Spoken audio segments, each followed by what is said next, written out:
Hello दोस्तों, कैसे हैं आप लोग। उम्मीद है आप सब अच्छे होंगे। दोस्तों, जैसे कि इलाहाबाद हाई कोर्ट का आरओ और एआरओ का भी एग्ज़ाम चल रहा है और आज का जो एग्ज़ाम कंडक्ट हुआ था यानी कि 18 दिसंबर का सुबह मॉर्निंग का जो शिफ्ट का एग्ज़ाम था, आज हम लोग उस एग्ज़ाम का रिव्यू करने वाले हैं और क्या क्या क्वेश्चंस और किस तरह के क्वेश्चंस आए हैं, ये सब सारी चीज़ें हम लोग पूरा डिस्कस करने वाले हैं। दोस्तों, अगर आपका भी एग्ज़ाम आने वाले 1-2 दिनों में है तो ये वीडियो आपके लिए काफ़ी हेल्पफुल साबित हो सकता है। तो दोस्तों, चलिए बात करते हैं हम लोग एग्ज़ाम के क्वेश्चंस के बारे में। दोस्तों, जैसे कि हम लोग देख रहे हैं कि एआरओ में भी मैथ के भी क्वेश्चंस देखने को मिल रहे हैं, क्योंकि आरओ में ऐसे क्वेश्चंस देखने को नहीं मिले थे मैथ में। तो मैथ्स के जो क्वेश्चन थे, मैथ और रीजनिंग के दोनों क्वेश्चन मिक्स क्वेश्चंस आए थे इसमें। और तो दोस्तों, अगर मैथ्स के क्वेश्चंस की बात की जाए तो मैथ में इन्होंने मिक्सचर, एलिगेशन, प्रॉफिट लॉस और घंटियों के समय अंतराल से जैसे क्वेश्चंस बनते हैं, इन सब चीज़ों से इन्होंने क्वेश्चंस उठाए थे ज़्यादातर। और जैसे चावल के मूल्यों में 10% की वृद्धि हो जाती है तो 250 रुपये में 22 केजी ज़्यादा खरीद पाता है, तो चावल का वास्तविक मूल्य हो गया। या फिर एक क्वेश्चन ऐसे था कि किसी गाड़ी का मूल्य अगर 3,25,25,000 है और उसका बीमा उस गाड़ी का मूल्य का 80% है, तो अगर कंपनी एक्सीडेंट होने पर 90% क्लेम देती है, तो गाड़ी का जो एक्चुअल प्राइस था और कंपनी ने जो बीमा क्लेम पे उसको दिया था, उन दोनों का डिफरेंस क्या है। या और भी ऐसे क्वेश्चन थे कि जैसे किसी वस्तु को आप 625 में बेचते हो तो उतना ही प्रॉफिट होगा जितना 545 में बेचोगे तो लॉस होगा। तो इस तरह के क्वेश्चंस देखने को मिले थे मैथ्स में। बाकी रीजनिंग की बात की जाए तो कोडिंग डिकोडिंग जैसे नॉर्मल आ ही रहा है, तो कोडिंग डिकोडिंग के थोड़े टफ लेवल के क्वेश्चंस मिले थे जो कि इजीली सॉल्व नहीं हो रहे थे। और डायरेक्शंस के क्वेश्चंस थे और सिलोजिज्म वगैरह जैसे महिलाएं और अधिकारी टाइपिस्ट का बना रहा है, ये सब सारी चीज़ें जो नॉर्मल रीजनिंग में पूछी जा रही हैं वो सब सारी चीज़ें इसमें देखने को मिली थी। उसके बाद अगर दोस्तों बात की जाए कंप्यूटर की, कंप्यूटर में थोड़ा अच्छे लेवल के क्वेश्चंस देखने को मिले थे। अगर आप ये नॉर्मल ऊपर ऊपर का पढ़ के गए हैं तो थोड़ा आपको डीपली इसमें चीज़ों को देखना पड़ेगा। जैसे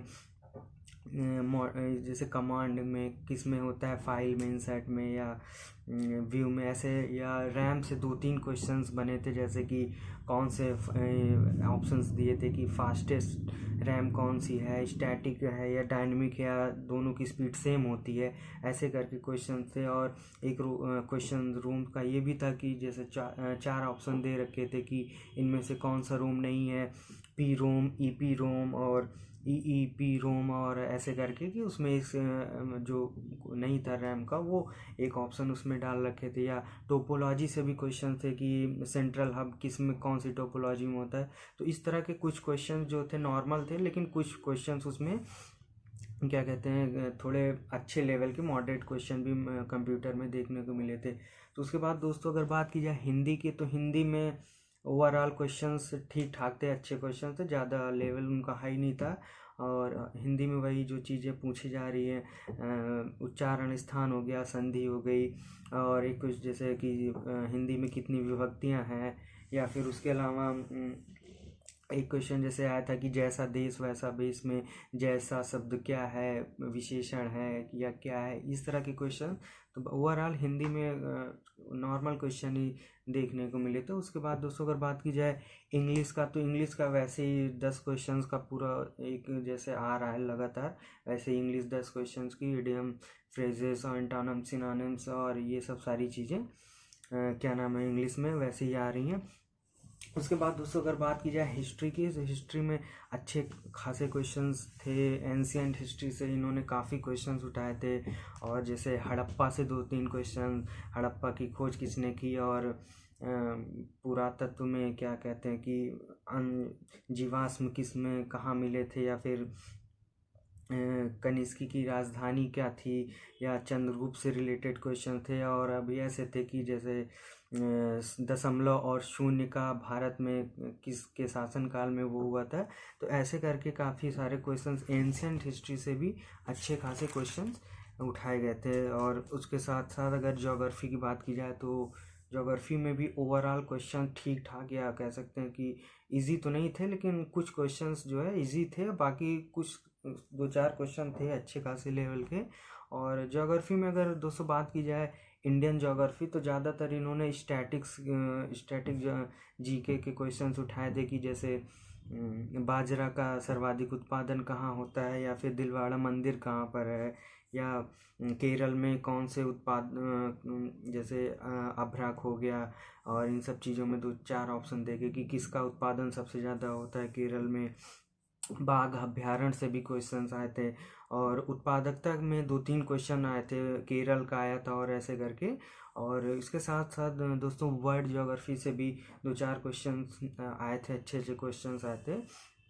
अगर इसके साथ ज्योग्राफी के बाद अगर बात की जाए पॉलिटी की, तो पॉलिटी में ज़्यादा क्वेश्चंस देखने को मिले नहीं थे। जैसे 2-3 ऐसे क्वेश्चंस कि लोकसभा स्पीकर अपना त्यागपत्र किसे सौंपता है, और ऐसे एक आधी 2 क्वेश्चन पॉलिटी में देखने को मिले थे। उसके बाद अगर बात की जाए यूपी स्पेशल से नॉर्मल अच्छे क्वेश्चन थे जो कि सब इजीली आदमी कर सकते हैं। यूपी के करंट से भी क्वेश्चंस थे कुछ, और उसके अलावा यूपी की जनगणना से भी क्वेश्चंस थे। और भी जैसे गन्ना अनुसंधान कहाँ है यूपी में, या फिर खाद्य प्रौद्योगिकी यूपी में कहाँ पर स्थित है, यूपी से ऐसे करके तो 4 ऑप्शन दे रखे थे। तो और उसके अलावा जैसे कि यमुना एक्सप्रेसवे कहाँ से कहाँ तक है, ऑप्शन में दे रखा था कि ग्रेटर नोएडा टू आगरा से इलाहाबाद, और ऐसे करके ऑप्शन 2-4 ऑप्शन उसमें भी थे।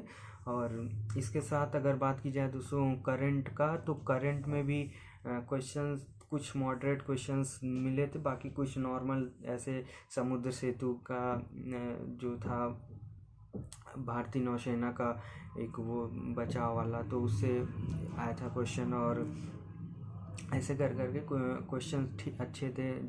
करंट से भी, जनगणना से भी क्वेश्चंस आए थे, और कि जैसे कि सर्वाधिक साक्षरता कहाँ की है, और इस तरह के नॉर्मल क्वेश्चन जो इजीली सब पढ़े हुए क्वेश्चन। जनगणना में कोई ऐसा डिफ़िकल्ट क्वेश्चन देखने को नहीं मिला।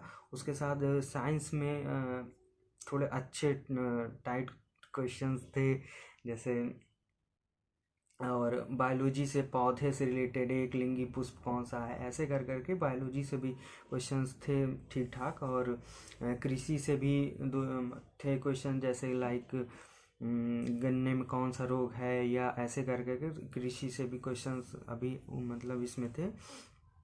ओवरऑल दोस्तों अगर बात की जाए पेपर की, तो पेपर का लेवल थोड़ा ठीक था, मतलब ठीक से थोड़ा ऊपर कह सकते हैं दोस्तों। उसके बाद अगर बात की जाए टाइपिंग की, तो टाइपिंग में एक जे एक्ट 2000 करके कोई था, उसका पैसेज एक था। तो उसमें कुछ वर्ड्स जो थे वो काफ़ी बड़े बड़े वर्ड्स थे।